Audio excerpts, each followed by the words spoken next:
हमारे चैनल में आपका स्वागत है। आज हम विज्ञान और पुरातत्व के एक बेहद रोमांचक सवाल में गहराई से उतरेंगे। क्या हम डायनासोर को फिर से पैदा कर सकते हैं? क्या इन अद्भुत जीवों के रहस्य अतीत की बात है, या क्या इसे वापस लाने का कोई मौका है? हमारे साथ जुड़े जैसे हम इस सवाल के पीछे के विज्ञान, अटकलें और नैतिक विचारों का पता लगाते हैं। डायनासोर ने लगभग 165 मिलियन वर्षों तक पृथ्वी पर राज किया। अक्सर मीजोजोइक युग के दौरान 700 से अधिक विभिन्न प्रजातियां पहचानी गई हैं, जो अद्भुत विविधताओं और व्यवहारों का प्रदर्शन करती हैं। लेकिन अंततः उनका क्या हुआ? ज्यादातर वैज्ञानिकों का मानना है कि एक विशाल क्षुद्र ग्रह के टकराने और ज्वालामुखीय गतिविधियों जैसे कई कैटास्ट्रोफिक घटनाओं ने महत्वपूर्ण भूमिका निभाई।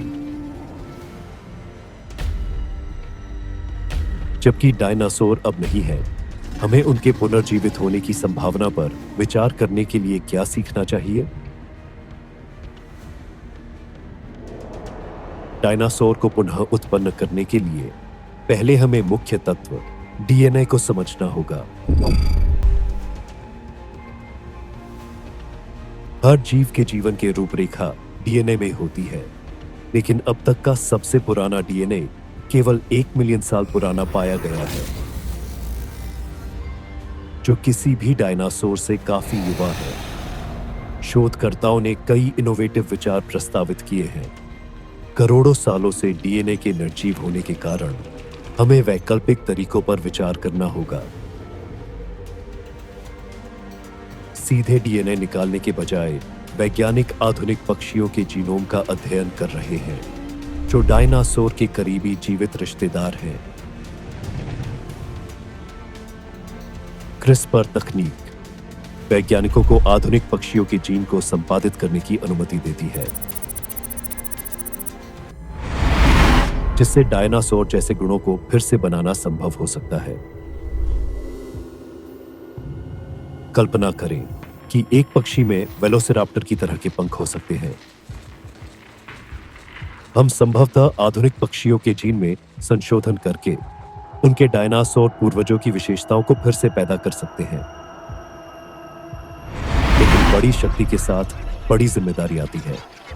डायनासोर को पुनर्जीवित करने के नैतिक विचार महत्वपूर्ण हैं।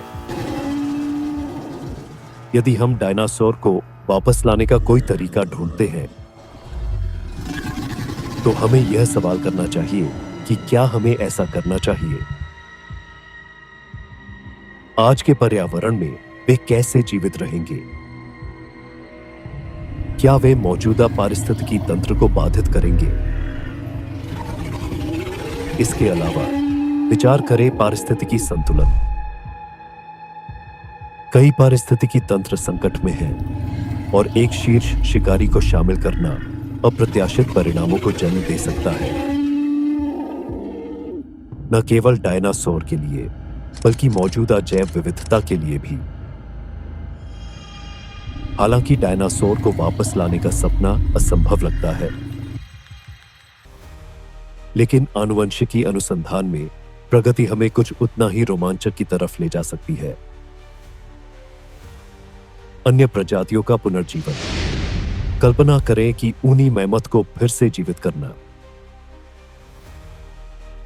चयनात्मक प्रजनन और आनुवंशिकी इंजीनियरिंग के जरिए हम संरक्षण और जैव विविधता के महत्व के बारे में महत्वपूर्ण सबक सीख सकते हैं।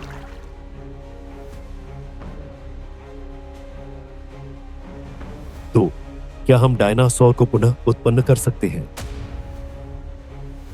जबकि विज्ञान विकसित हो रहा है, इन प्राचीन जीवों को जीवन दान देने की संभावना एक ऐसा सवाल है जो वैज्ञानिक, नैतिक और पारिस्थितिकी संबंधी चिंताओं से भरा है।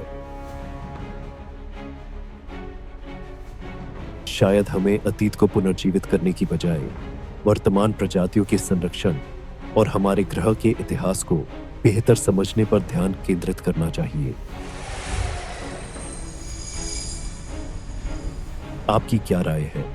क्या आप फिर से डायनासोर को पृथ्वी पर देखना चाहेंगे? या इसे अतीत में छोड़ देना बेहतर है? नीचे टिप्पणी करें और अधिक रोमांचक विज्ञान सामग्री के लिए लाइक, शेयर और सब्सक्राइब करना न भूलें।